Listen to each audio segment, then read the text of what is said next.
वनुसल्ली वनुसल्लिमु अला रसूलिहिल करीम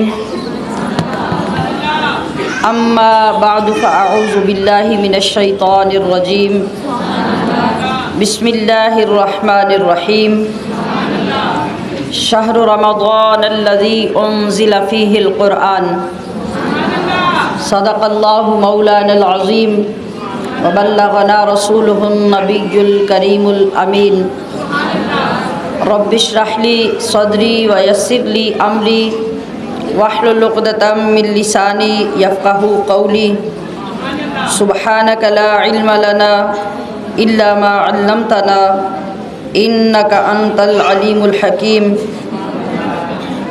अल्लाहुम्मा इन्ना नस्अलुका इल्मन नाफ़िआ व रिज़्क़न तय्यिबा व अमलन मुतक़ब्बला व क़ल्बन मुनव्वरा। अल्लाहुम्मा सल्लिमना लि रमज़ान व सल्लिम रमज़ान लना व तसल्लमहु मिन्ना मुतक़ब्बला। अल्लाहुम्मा अरिनल हक़्क़ हक़्क़न वर्ज़ुक़ना इत्तिबाअ व अरिनल बातिला बातिलन वर्ज़ुक़ना इज्तिनाबा। अल्लाहुम्मा अफ़्तह अलैना अबवाबल खैर व अबवाबल बरका व अबवाबन निअमा व अबवाबर रिज़्क़ व अबवाबल क़ुव्वा व अबवाबस सिह्हा व अबवाबस सलामा व अबवाबल जन्नह।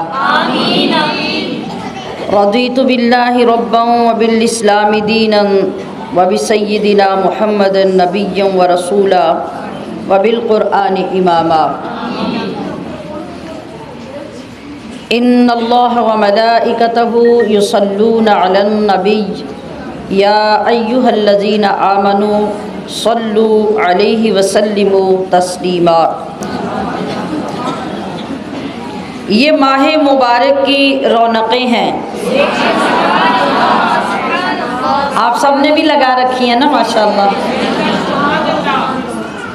तो ये सब क्यों है, कैसे है? ये एक मुक़द्दस महीने की सारी करम नवाजियाँ हैं, उसी की वजह से ये तौफ़ीक़ें हैं, उसी की वजह से ये जज्बे हैं। तो ये माह मुबारक की रौनकें हैं, हर चेहरे पे दमकती रौनकें हैं। ये किसका दरबार है लगा, ये किसका दरबार है लगा, सब मांगते फिरते हाजते हैं। नूर की बरसात है शबिस्तानों में, नूर की बरसात है शबिस्तानों में, ज़िक्र से सजी सारी मस्जिदें हैं और गुंबदो मीनार पुर रौनक हैं, गुंबदो मीनार पुर रौनक हैं, हर लब से निकलती दुआएं हैं। रहमतों का नुज़ूल है रोज़ो शब, रहमतों का नुज़ूल है रोज़ो शब, क्या क्या तेरी ज़ात की अताएं हैं। और नेमतों से है हर दस्तरखान सजा। दस्तरखान का नाम सुन के कोई ज़्यादा सुभान अल्लाह की नहीं आवाज़ आई? हमें अपनी पसंद की बात कितनी जल्दी समझ आ जाती है माशाअल्लाह। नेमतों से है हर दस्तरखान सजा, ये इस माह मुबारक की बरकतें हैं। ये माह मुबारक की रौनकें हैं, हर चेहरे पे दमकती रौनकें हैं।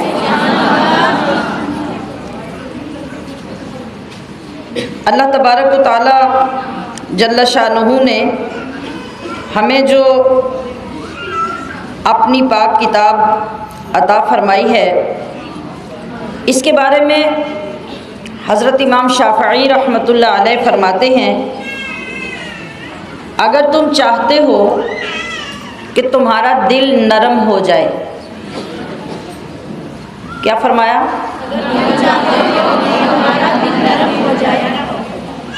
तो कुरान को गौर के साथ पढ़ो। आप इस बात पे भी गौर कीजिए कि अल्लाह ने पूरे रमज़ान में हमें ये दौलत नसीब की है कि हमें कुरान में गौर करने का मौका मिल रहा है। तो इससे क्या होता है, कभी अल्लाह की रहमत का ज़िक्र, कभी उसके अज़ाब का ज़िक्र, कभी जन्नत का ज़िक्र, कभी दोज़ख का, कभी पिछली उम्मतों के कुफ्र व शिर्क और उनकी हिलाकतों की बातें, और कभी उम्मत मुहम्मदिया पर नूर की बारिशों की बात।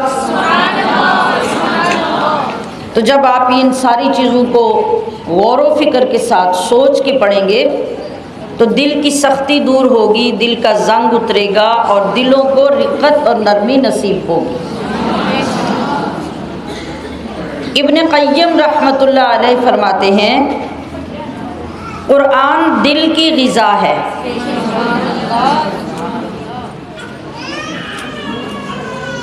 जो लोग कुरान के बगैर सारा महीना बैठे रहते हैं ना, तवज्जो दिलाने के बावजूद भी उन्हें मोहब्बत नहीं होती और वो ज़ुबानी सुनने पे इक्तिफ़ा करते हैं, ये उनके लिए फरमान है।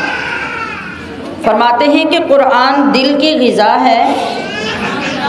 अगर दिल कुरान से खाली हो तो वो मुर्दा हो जाता है। कुरान को ज़िंदा रखने के लिए, उसको दिल को ज़िंदा रखने के लिए उसे कुरान के साथ जोड़ना बड़ा नफ़ा बख्श और बड़ा ज़रूरी है। शेख इब्ने बाज़ कहते हैं कि जो कुरान की सोहबत इख्तियार करेगा वो कभी अकेला नहीं होगा। ये इतना वफ़ादार दोस्त है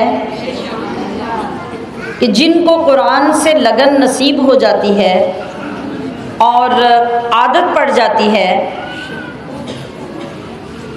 उससे मोहब्बत हो जाती है। जब दिल घबराता है वो इसको खोल के अपने रब से बातें करने लग जाते हैं, अपने रब की बातें सुनने बैठ जाते हैं। तो ये ऐसा वफ़ादार दोस्त है कि कब्र में बड़े बड़े करीबी रिश्तेदार भी और बड़े बड़े गहरे दोस्त भी अपने हाथों से मट्टी डालने को सादत समझकर मट्टी डाल के आ जाते हैं। जो ही वो कब्र से हटते हैं, आपका वफ़ादार दोस्त कब्र में आपके पास आ जाता है। तो इसलिए रमज़ान की इन बरकतों के साए में इससे जो दोस्ती नसीब हो रही है, इस दोस्ती को पक्का कर लें। कभी कभी ऐसा होता है ना कि किसी मौके पे हमें कोई अचानक बंदा मिलता है, हमें वो पसंद आ जाता है, उसके साथ हमारी दोस्ती हो जाती है। तो फिर क्या होता है कि फिर हम उस दोस्ती को निभाते हैं। और अगर किसी अच्छी जगह पे किसी के साथ दोस्ती हो जाए, मिसाल के तौर पे कभी आप उम्रा करने गए हों, कभी हज करने गए हों, वहाँ आपकी किसी के साथ दोस्ती हो जाए, तो फिर कदर वाले लोग जो हैं वो सारी ज़िंदगी उस दोस्ती को अलग रंग में निभाते हैं कि इसके साथ दोस्ती मेरी अल्लाह के घर में हुई थी, है ना। तो ये जो रब का अजीम कलाम है ना, इसके साथ वाक़फ़ियत आपकी हो रही है माह रमज़ान में। तो फिर इसकी दोस्ती को निभाने के लिए भी अहद कर लें कि माह मुक़द्दस में मुक़द्दस किताब के साथ हमारी दोस्ती हुई, तो हम भी मरते दम तक इसको निभाएंगे। जब हम मर जाएंगे तो फिर ये हमारी दोस्ती निभाएगा इंशाअल्लाह। तो आइए इसी तसव्वुर के साथ, इसी अहद के साथ आज के सबक का आगाज़ करते हैं। अऊज़ु बिल्लाहि मिनश शैतानिर रजीम, बिस्मिल्लाहिर रहमानिर रहीम। वलिल्लाहि यस्जुदु मन फिस समावाति वल अर्दि तौअन व करहन व ज़िलालुहुम बिल गुदुव्वि वल आसाल